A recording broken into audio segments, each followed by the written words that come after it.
Bonjour, confrères et consoeurs vétérinaires. Je m'appelle Audrey Gauthier, je suis vétérinaire exclusive NAC en France, à Chenôve, à la clinique des Ducs de Bourgogne.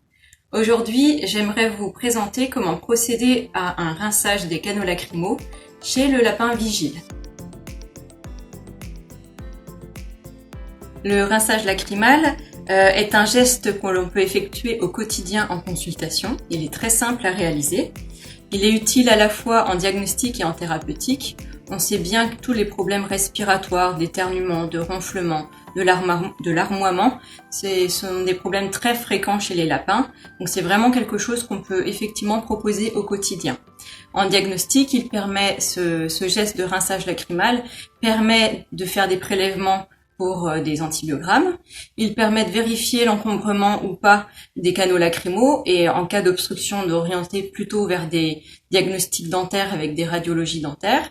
Et en thérapeutique, c'est un geste vraiment intéressant qui permet de déboucher ou de nettoyer simplement les canaux lacrymaux quand les lapins sont encombrés, éternuent ou ont les yeux qui coulent. Je vais vous montrer comment procéder. Pour cela, il faut préparer une poche de NaCl. Ici, c'est une poche de sang, mais quelle que soit sa contenance, ça n'a pas d'importance. Il vous faut une seringue de 1 ml et une aiguille. J'ai une aiguille jaune, par exemple. Un petit cathéter, ici, c'est un violet, c'est les plus petits diamètres dont on dispose en France. Donc, c'est des 26G. Et un anesthésique local d'ophtalmologie, de la tétracaïne, mais vous pouvez aussi utiliser de la cévésine. Voilà, donc il vous faut simplement ces petits éléments. Alors, la première étape, c'est la tétracaïne. Donc, on va mettre une goutte dans chaque œil de cet anesthésique local en mettant la goutte par le haut afin que le lapin ne bouge pas trop. Étape 2, c'est la localisation du canal lacrymal. Le canal, il se situe dans le coin inférieur, à l'intérieur bien sûr de l'œil. Ça ressemble à une petite fente qui est un petit peu en dépression. Ensuite, on emboîte cette seringue à notre cathéter avec lequel on a enlevé avant au préalable bien sûr le mandrin métallique.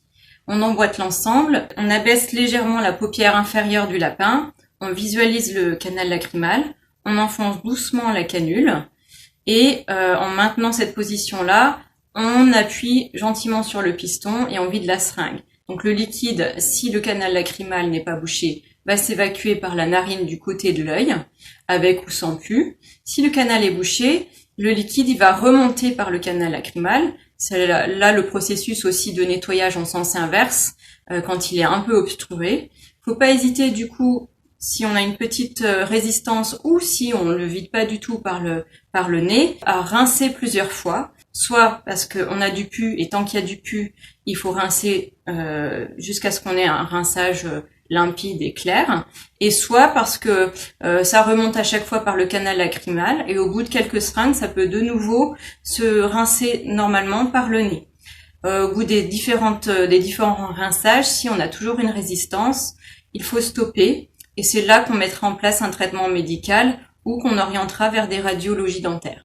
J'espère que cette vidéo vous aidera dans votre pratique au quotidien avec nos petits lapins. Et à bientôt pour peut-être d'autres tutos. Au revoir.